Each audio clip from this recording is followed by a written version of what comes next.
Ladies and gentlemen, welcome to the Austin Parry Show. I'm your host, Austin Parry. Today is April 12th, 2021, and tonight is episode 7.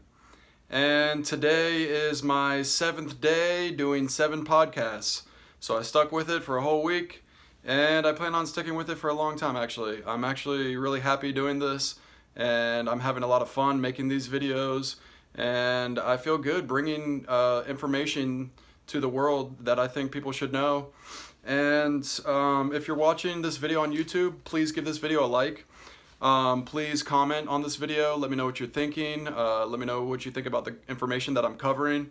Offer some criticism. I encourage that. Please subscribe to my YouTube channel, Austin Parry Show.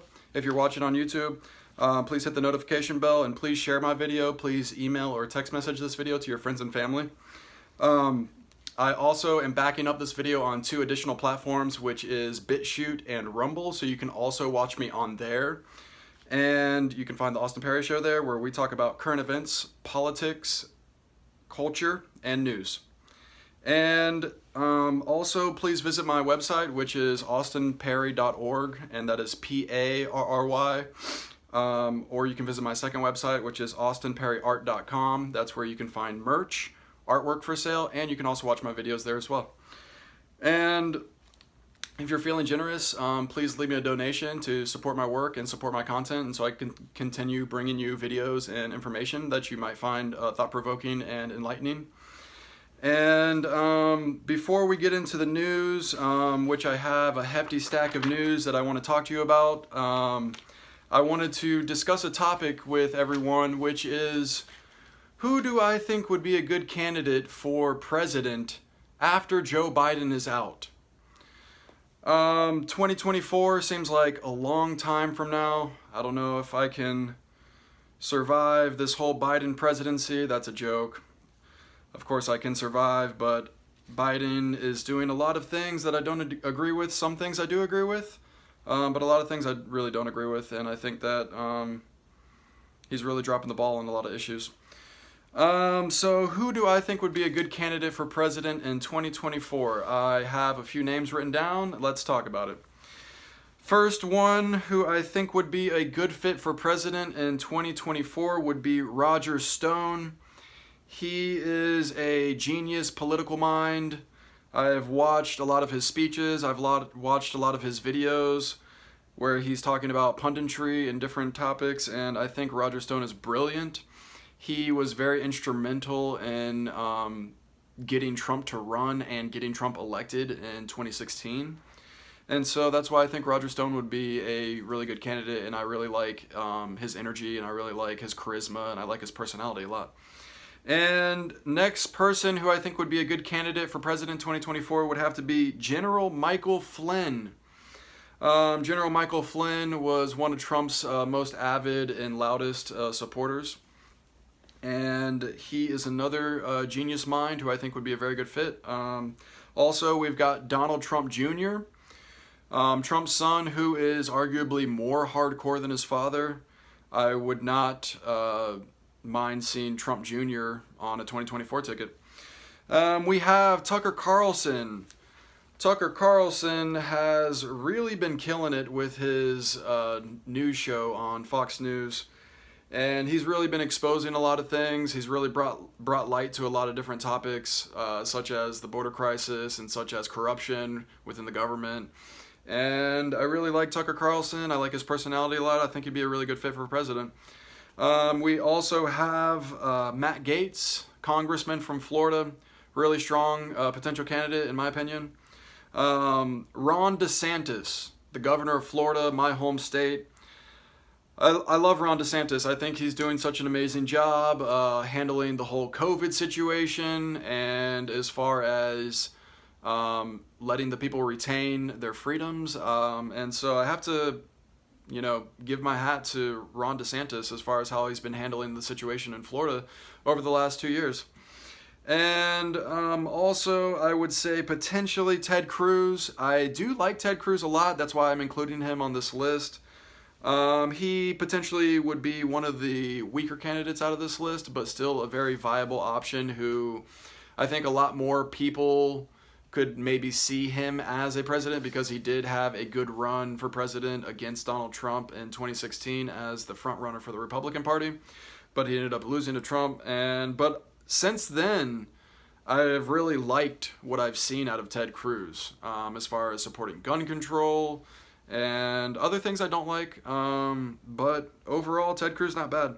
And then two notable mentions, but probably I wouldn't vote for. Actually, if they were on the ticket, I would vote for them, but they're lower on my list of all the names that I just provided. Let's put it that way. First would be Josh Hawley, senator from Missouri, young senator from Missouri, who's really been spearheading taking on big tech censorship and bringing light to that issue, and so I commend him for that. And then also Rand Paul, veteran. Rand Paul's a medical doctor, and he is also, I believe, either a senator or congressman. I'm not exactly sure. And I don't even know exactly what state, but I really like Rand Paul. I've watched him talk a lot. I've seen a lot of his speeches, and I think his overall messaging is really, really good. And that's my list for who I think would be really good candidates for president 2024. Now let's move on to the news. And the first article that we have for the day is from thesun.com.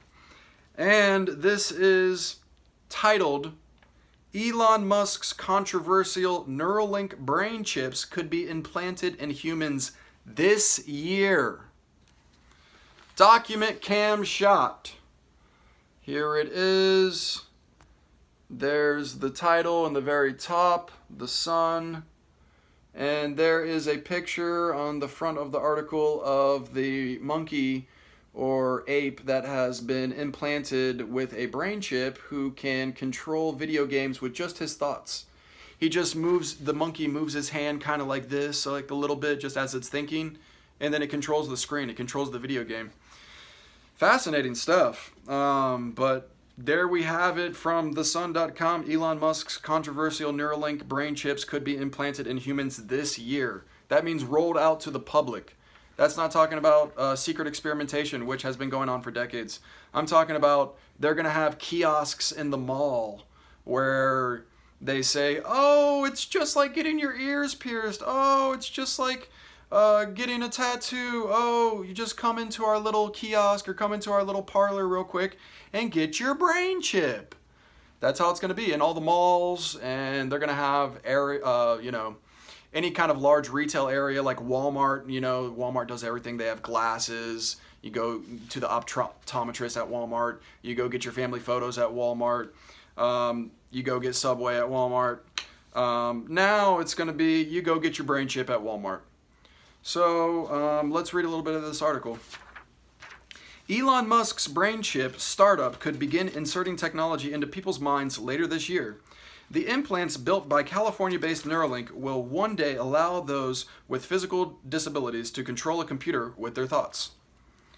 Neuralink microchip in wiring next to a human finger for scale. There you go. That is the very tip of a finger, I guess, and that is wires going to the chip, and so that's supposed to show you the scale of how large the microchip is. They're like, oh, it's real small. Oh, just get the brain chip. It's good. And continuing on in this article, the company released a video last week of a brain-chipped monkey apparently playing video games with its mind.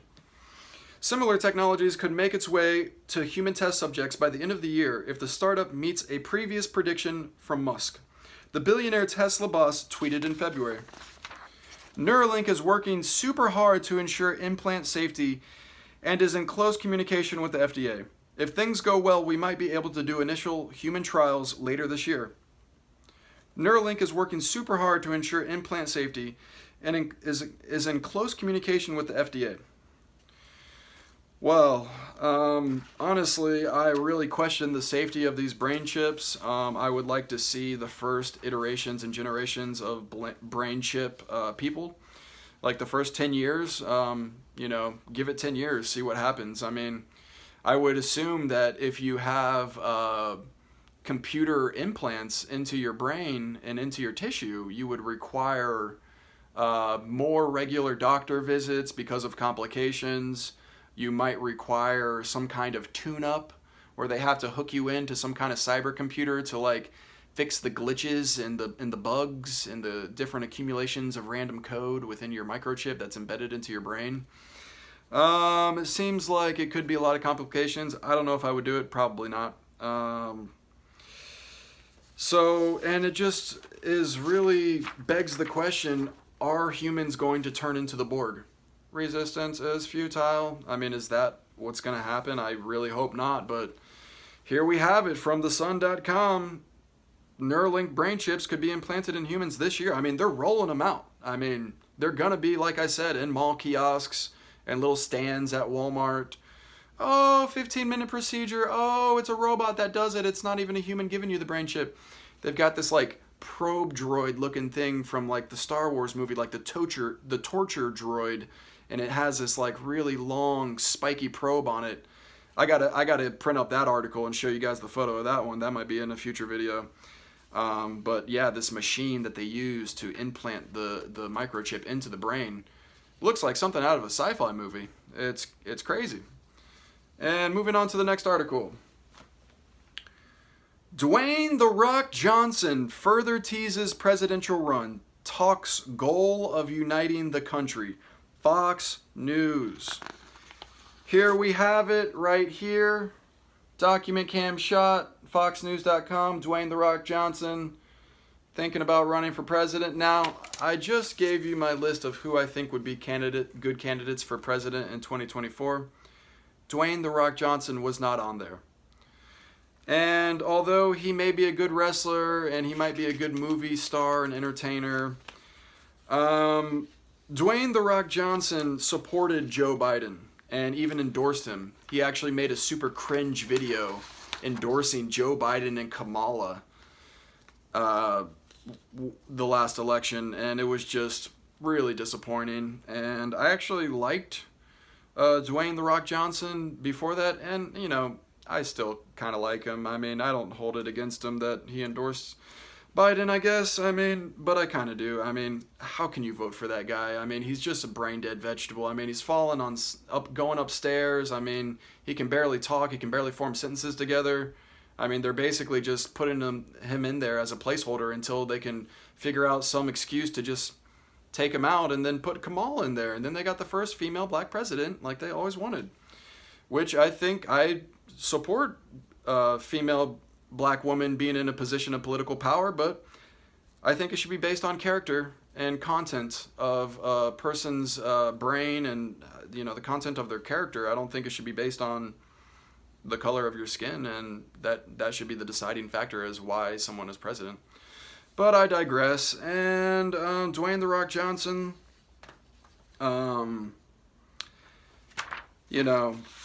he supported Biden. That's all I can say about him. He's thinking about running. I mean, Dwayne "The Rock" Johnson, I mean, is this guy a clone, honestly? I mean, he's so Hollywood. He's so mainstream. It's like, did they just make a few different batches of Dwayne "The Rock" Johnson in their underground laboratories and just recreated his little bull tattoo on his shoulder and then sent their little, clone minions on their way?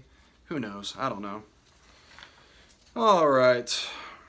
Next article. www.cnn.com. Health wellness, how to plan a safe trip to the swimming pool. Well, you got to be careful because according to this article from CNN.com, you could potentially get COVID from going to the swimming pool. Oh no, oh, the COVID, oh, don't go swimming. Be terrified, be so scared. All right, let's read a little bit of this. Where is the fun in warm weather if you can't take a dip in the cold pool? And now that some people have received COVID-19 vaccines, has the risk of public swimming pools changed? Wow, well, here you have it. Cam shot, health and wellness puff piece from CNN.com, aka fake news. And they're just trying to breed fear, and they're just fear-mongering, and they just want you to be terrified to step out of your door, terrified to go to the pool. I mean, so does the virus transmit through water? Just like I guess the virus is transmitted through air, through aerosolized particles from your breath. But if it is a pool, a swimming pool that's full of chlorine, does the virus transfer through the water? I don't know. Hard to say. CNN thinks it might be an issue. On to the next article. Stay puckered. Stuff something up your butt. Save lives. Butt plugs now mandatory in UK after it's revealed COVID can be spread by farts. This is from medium.com. Document cam shot on this article. There you have it. Butt plugs are mandatory because COVID can be spread through farts. I mean, it makes sense. You don't want those farts escaping. And then you could transfer it through the air and your fart particles. You could spread COVID. Now, obviously, this is a satire piece. Obviously, I'm joking. Or am I? No, I think this is honestly just a joke article. But I wouldn't be surprised. That could be next. I mean, they're already doing anal probe COVID tests in China. Have you heard about this? They say, oh, anal swab. No, it's an anal probe. They stick it in about 2 inches and twist it around in a 360 about 5 times. That's not a swab. A swab would just be lightly swiping the outside, not stuck in. That's a probe. And so, who knows? They could be mandating anal plugs. I mean, I don't think that they're actually going to do that, and even if they did, no one would probably follow the rule. How could they enforce that? But it just goes to show you what kind of clown world that we're living in, folks. Let's read a little bit of this just for humor's sake. Happily shove anything up your butt to stop the spread of the virus, while others have questioned how effective butt plug would be in actually stopping it escaping through a fart. Only far-right lunatic conspiracy theorists have questioned the decision. Reporting by coronavirus prevention correspondent, We Are a Mask. WEEARAMASQUE. We Are a Mask. Mesquee. The UK government has today made butt plugs or other approved anal stoppages mandatory in public spaces, as it was revealed that coronavirus can be spread through farts and other seepages. Ugh. Most of the rational parties in the UK have welcomed the decision as they understand the clear and present danger of coronavirus and how vital it is we take any measures necessary to ensure no one, no matter how old or how many underlying conditions they have, die needlessly. Despite there being little scientific evidence that the plugs will be fully effective in stopping the virus from escaping through the rectum, the government has pushed ahead with the new safety measure that are supported by necessarily draconian punishments. So, a little bit of humor on this one. It goes on. It's pretty funny. You will be facing a fine up to £6,666 if their anus is found to be empty of a plug. Oh, this is what the world's coming to, honestly. They're going to make us have butt plugs to stop farts because of COVID. It could happen. I wouldn't be surprised. And let's move on to the next article. www.dailymail.co. Burbank puts fence around restaurant to prevent anti-lockdown owner from serving customers after $50,000 fine and COVID fines, and 3 arrests failed to stop him. So this is Burbank, California. Burbank, California places chain link fence around Tin Horn Flats restaurant. Eatery's owners have repeatedly violated county's COVID-19 lockdown orders. Lucas Lepigian, 20, the co-owner, has been arrested 3 times this month. Lepigian's restaurant has amassed some $50,000 in fines from local authorities, but he has vowed not to pay the fines after the city cut off electricity, locked doors, Leopoldgen slammed the fines from the city as tyranny and communism. I agree. LA County has allowed restaurants to resume indoor dining at 50% capacity. They can't function at 50% capacity. They were shut down for like over 6 months. They're losing all their money. They're losing all their savings. They're going out of business. But Walmart and Home Depot, 100% capacity. No problem. Bus them in. Pack them in like sardines. Walmart, liquor store, Home Depot, Lowe's, any kind of mainstream store. Bring them in by the busload. No problem. But if you have a small family-owned restaurant and you only have maybe 1 or 2 or 3 locations, 50% capacity, you might as well just board up the doors and windows. And here we have it from thedailymail.com, and here's a document cam shot on this. And this is really interesting because not only have they given him several fines, not only have they arrested him several times, and he spent several nights in jail, I'm assuming. He has now had his restaurant completely boarded off with a large fence that has been erected by local authorities, keeping people out. What happened to open the border? Now you're putting up borders around small businesses, but you want the southern border to be completely wide open for child sex trafficking, drug smuggling, and illegal immigration. And illegal arms deals coming across the border, all kinds, fentanyl, heroin. I mean, the southern border is wide open, but yet they're building borders around small businesses. What's going on with that? I don't like it. And I could continue to read this article, but it'll just make me even more angry. I mean, just look at the city of Burbank put a chain link fence around a restaurant whose owners have repeatedly refused county orders to shut down during the COVID-19 pandemic. It's just really, really frustrating to see these small businesses being shut down over nothing. I mean, what happened to 2 weeks to flatten the curve? It's been over a year. We understand the sickness. It's basically just the flu. We've had the flu for hundreds of years, people. There's nothing different. It's the flu. Can we go back to living our lives freely and with some dignity? But no, it's all about making people compliant. It's all about making people docile and making people follow orders. And I don't know about you, but I'm fighting back in the information warfare. And thank you so much for watching this video, and I love you. And let's go to the next article. Nationalfile.com. Only stores left untouched in Minneapolis area riots were guarded by armed civilians.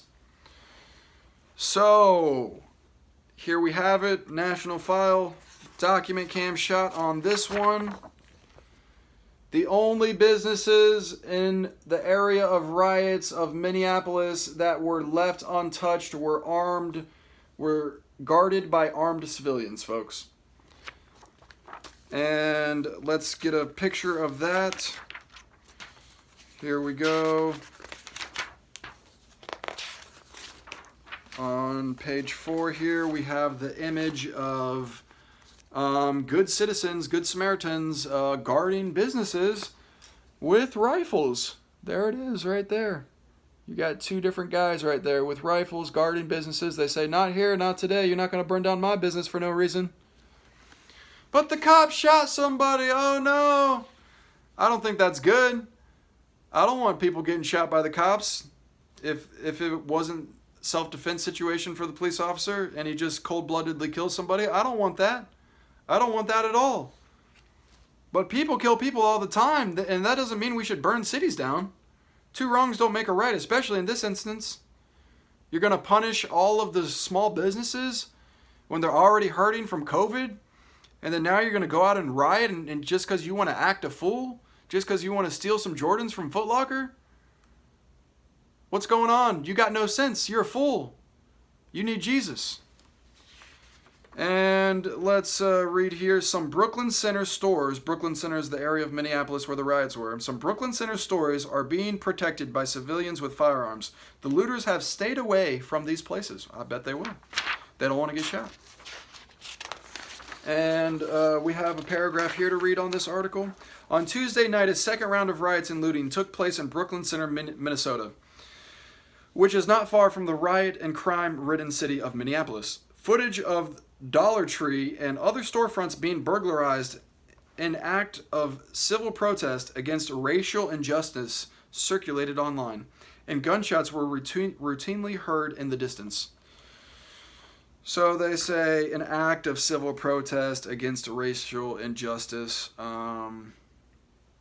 Okay. I don't agree with racial injustice at all. And I don't agree with police killing people who don't deserve to be killed. But that doesn't mean we should burn down small businesses or even any businesses. Two wrongs don't make a right, people. And you should lead by example and set the example and be the change in the world that you want to see. And set the example for your younger generations and for your younger brothers and sisters and for your children. Don't burn down businesses. It's not good. But thankfully, there were some people that had rifles who were guarding their businesses, and they didn't get burned down. And let's go to the next article here. We have from thedailycoin.org. Bill Gates admits that 700,000 people will be harmed or killed by his coronavirus vaccines. Bill Gates admits 700,000 people are going to be harmed or killed by his coronavirus vaccines, folks. Here's the document cam shot going from the top to the bottom. There is the title of the article in large print, and the full title of the article is up top here in small print. This is from, once again, thedailycoin.org. Now, I actually saw this video of Bill Gates admitting that 700,000 people could potentially be harmed or killed by the coronavirus vaccine's adverse effects, and it could potentially be a lot more than that. I think he was probably downplaying that number right there. And he also says during that same interview, and during that same time he was talking about this, he says that's why vaccine manufacturers are going to need indemnification, which means that they will not be liable for any harm or damages done by their product. And they won't be able to be sued, and they'll have protection in the courts. That's what indemnification is. And he said vaccine companies and manufacturers will need indemnification because he said 700,000, and I think it's probably more than that. So there we go. That's Bill Gates talking about 700,000 people are going to get hurt. Thedailycoin.org. Look it up for yourself. Do your own research. Don't take my word for it. I encourage you to look into this yourself. And let's read here. Bill Gates admits that 700,000 people will be harmed or killed by his coronavirus vaccines, by Ethan Huff for Natural News. In his rush to develop 1, 2, or even 7 different vaccines for the Wuhan coronavirus, COVID-19, billionaire software tycoon Bill Gates openly admitted that upwards of 700,000 people could become injured or die from these jabs. The Microsoft co-founder and prominent eugenicist has been more outspoken in the recent days than perhaps ever before about his desire to vaccinate the entire world. In this case, as soon as possible, for the Wuhan coronavirus, or COVID-19, and the reality is that many more will die from the vaccine than from the virus itself. Woo, spicy article there, folks. That's about as spicy as it gets. Like I said before in previous videos, I've talked about this. I'm not covering puff pieces here. I'm covering the hard-hitting news. I'm covering the hardcore topics. I'm covering thought-provoking information. And this news that I'm reporting on, I don't claim that it is 100% fact. I research articles online. I read things. I look up different sources. I analyze them. And then I present them to you on camera. And I encourage you to research this yourself. Come to your own conclusions. Don't take my word for it. I think people should think for themselves, and I think they should look into it and make their own decisions about whether or not this information that I'm presenting to you is true or false. And let's move on to the next article. What does the world need? More humans. Global depopulation is the looming existential threat that no one is talking about. So here we have it. Global fertility rate, a population crash is coming. Bloomberg. Wow. Let me read that title again for you. Global fertility rate, a population crash is coming. That's from Bloomberg.com. And let's read a little bit of this. I'm not going to read the whole thing. How worried should we be about a global depopulation? Some East Asian countries have fertility rates near or even below 1.0, while much of the core population of Europe is shrinking. In the U.S., fertility rates have fallen below replacement rates, hitting a historic low of 1.7 in 2019, and will likely fall even further in 2020, in part due to COVID. Many of the world's poorer countries are seeing their birth rates plunge at unprecedented rates. By the year 2100, according to one projection, world population growth will be practically zero. So according to this Bloomberg article, they're saying by the year 2100, population growth will have stagnated and plateaued. Population growth going up, and it's going to stagnate and plateau. They say by the year 2100. I would say much sooner than that, if not already right now. I mean, think about it. If you're watching this video, you're probably around my same age. Maybe not. Maybe you're older. Maybe you're younger. But what do you think about people that you know that are the younger generations are not having children as much as the older generations were? I mean, an average woman, I would say probably in the 50s or 60s, was having 5 kids, 6 kids. It was common. Nowadays, I mean, if you have 3 or 4 kids, you're considered having a lot of kids. And it's more common that people just have 1 or 2 or none. I mean, a lot of people my age, I'm 31 years old, a lot of my friends and people that I know that are around my same age, they don't have children. I don't have children myself. I want to have children. I want to have a big, large family, but I don't yet. And a lot of my friends and people that I know around my same age, like I said, have a dog or a cat, or, you know, they might be in a serious relationship, but they still don't have any kids yet. So I think that this could be part of a larger plan, potentially a eugenics plan to depopulate. That could be part of the New World Order agenda. It's completely possible through several different areas of science. They are slowly but surely lowering the population, and maybe even through culture and through movies and through propaganda efforts. They're potentially brainwashing people into having the mindset of not wanting children. They may potentially be brainwashing into people into becoming transgender, which in some cases, if a man becomes a transgender woman, he will remove his testicles, and then, as you know, he will not be able to have children after that. And then also, if a man or woman goes through chemical transgender therapy and alters their hormonal balance with different chemicals to attempt to become transgender, they will potentially be sterile and infertile after that. And so there's just an example of how the culture could potentially be changing people's minds into not having kids and potentially living lifestyles to where it makes it impossible for them to have children.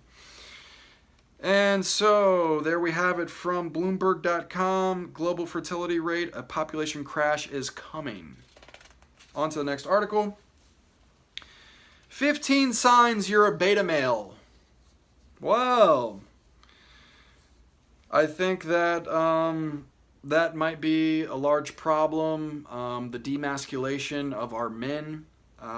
This is a funny article from ALUX.com, 15 signs you're a beta male. Let's get a document cam shot on this. And it goes through a list of 15 different things. Let's read a little bit here. Beta males lack the physical presence, charisma, and confidence and success associated with winners in life. You're probably thinking, well, that doesn't sound like me at all. I'm a winner. Always have and always will be. It's time to put that to a test. We made this article specifically for those of you who are struggling with this. We're not talking about gym lads who can bench press twice their body weight, but instead we're focusing on a more holistic approach. Some might even mention that there are other categories like gamma males or omega males, but to be honest, if you're not an alpha, does it even matter what you call yourself? We live in a world where everyone is becoming soft, not in a physical way, although that's also happening, but in a moral way. And so it goes on, it lists the 15 different ways that, 15 different signs that you're a beta male. And let's see. It's enough to go to any crowded spot and you'll see them with their neck beards, in one hand holding a confusingly complicated cup of Starbucks coffee, and in the other a donut while nonchalantly wearing a fedora. Maybe we're stretching a bit, but you know the type. Yep, I know the type. And honestly, it's a real big problem where men have lost all of their masculinity. And, you know, we need strong men, and for a lot of different reasons, to be leaders, to be good example for the young boys, to build things, to inspire ideas. And we need masculine energy. We need masculine energy in the world. We need feminine energy in the world. It's a good symbiotic relationship between men and women. And I understand some people might have transgender dysphoria or whatever it is, but you know, don't be a beta male. That's all I'm saying. For the guys out there, don't be a beta male. You know, start working out more. You know, if you're single, go out and try and talk to women. Just anywhere. Just go talk to women. Try and spark up a conversation. Go fell a tree. Go chop a tree down with an axe. Anything to bring out your inner masculinity. If you're having issues with this, it's a big problem, folks. Beta males. And here we have it, soy face. This is another large problem. Let's get a dot cam shot on this. Here we have soy face. What is that? I don't know. It's the soy face, and the people don't know about this, but soy actually is an artificial plant. You will not find it growing wildly in nature. It has been genetically modified and engineered by botanists to grow in a controlled environment or a hydroponic environment. And the soybeans, like I said, they're not naturally occurring. They're completely Frankenstein plants, basically. They're just genetically modified to grow a certain way so they can have a very high yield and produce them at a very cheap cost. And the soybeans are actually, they contain different types of, it's either hormones or chemicals that are estrogen mimickers. And so these soybeans actually are causing gynecomastia, which is when men grow man boobs. And it's from drinking a lot of soy milk and like eating a lot of tofu, which is made from soybeans. And it causes the soy face.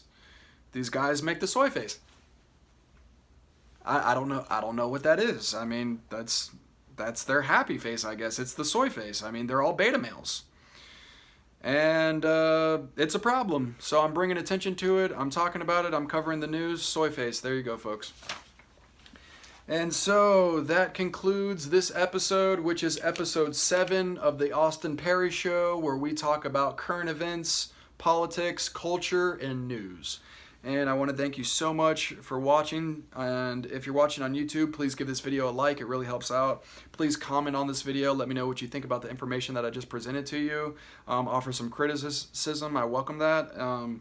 Please subscribe to my YouTube channel, Austin Parry Show, if you're watching on YouTube, and please hit the notification bell, and please share this video. Please text message or email this video to your friends or family. Please visit my website. It's austinparry.org. AustinParry.org. That's where you can find my video content, that's where you can buy merch, and that's where you can buy artwork as well, and where you can see a really cool website. And my second website is austinparryart.com. And like I've said before, I'm just a regular guy who's making videos online, and I have plans to increase the quality of this production and start adding some really cool computer effects, and then also different camera angles, and then also better lighting, better audio, microphones, better guests that I'm gonna have on the show. And so please support me. Please leave me a donation via PayPal. And the way you can do that is by sending me a donation via PayPal, and my email address is austin.parry@gmail.com, and that's Parry. Any little thing helps. $5, $10. I would be eternally grateful to you. And then I just want to say that thank you very much for watching, and that's episode 7 in the books, and tomorrow will be episode 8. I plan on continuing this show and continue to grind and bring you guys the information, and that's it. So love and peace. Have a good night. Thank you for watching. Goodbye.